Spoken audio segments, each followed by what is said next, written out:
I don't usually do this. Sanibonani nginibingelele. Kusayimina uDaka leNtabamlilo. Ake ngiyi-introduce ke. Mina nginguLinda uVusumuzi umzuvukile. uDaka leNtabamlilo Just Perfect kaMpongo wakwaNdlovu. Ozalwa uMaxabo ozalwa uMasokhulu ozalwa uMagoli. Umzukulwane ke wamakhehla nezalukwazi.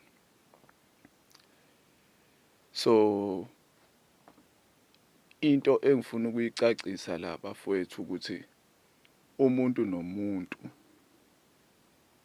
uyena wayivalela yena ekhejini ngezinto afundiswe zona. So ukuze uzikhulule kuyona yonke lenyakanyaka yonke lento ongafuni lempilo osuze wayamkela lo comfort zone ucondition self.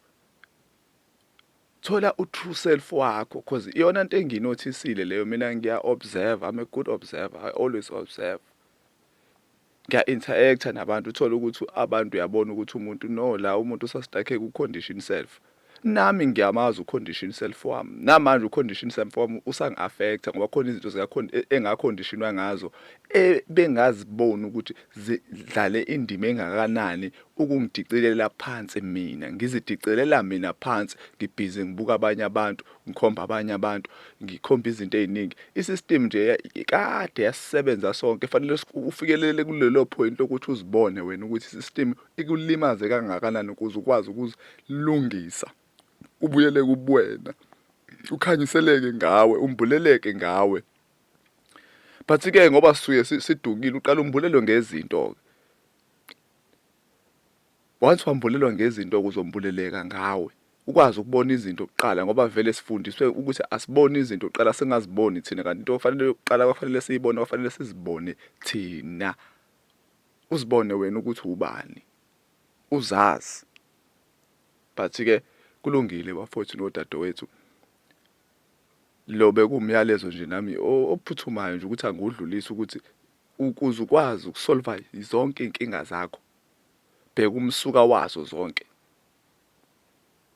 If you want to resolve your problems, just check the source of your problems.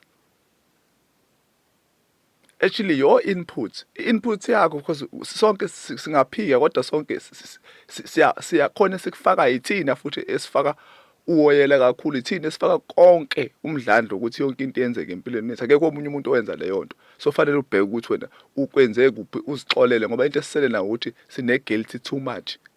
Kufanele sizixolele thina, zithule wena lo mthwalo lelindele ukuthi khona umuntu ozokuthula. Akekho umuntu ozokuthula, uzozithula wena. Zithuleni nina ke imthwalo bafowethu. Mina ngiyanithanda ke, and ngiyathanda ngendlela izinto eziguquka ngayo, ezenzeka ngayo. Yeah.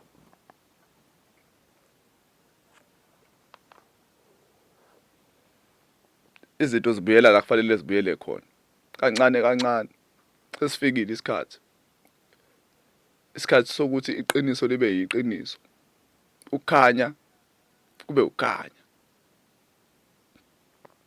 Kahle lento iyibalance. Ukukhanya nobumnyama kuyahambisana. Kodwa iphutha ukuthi abantu bajaha babona amandla obumnyama base bekhohlwa amandla ukukhanya, kanti lento base ukukhanya bayakukhohlwa. Bajaha izinto zobumnyama. Sikule nkinga esikuyona siyabantu abamnyama nje ithina. Siyathanda uexplore izinto zabanye abantu esingazazi nezinto esizwa ngazo. Si-curious kakhulu. Kuhle ukuba curious, but ukuba curious wakho iba curious ngezinto ezokusa phambili, ngezinto ezothi ne-generation elandela ingalimali. Thina ke izinto ezenziwa abantu abanye abafike ngaphambi kwethu benza izinto ezisibuyisele emumva. So kumele sizilaphe thina ngoba lento ikuwena kwi-energy yakho. Wena yabona lokukhulunywa ngezinto eziningi, ithonga, idlozi, into ekuwena, umdlandla lo. Ilento ikwena lesisindo sizwayo wena, lo mthwalo uzwayo kuwena, iyona lento ofanele uyilungise kwezele emhlabeni lokuzibuza izinto eziningi ukuthi uzeleni emhlabeni ukuzothula lo mthwalo othwele. Sibonke.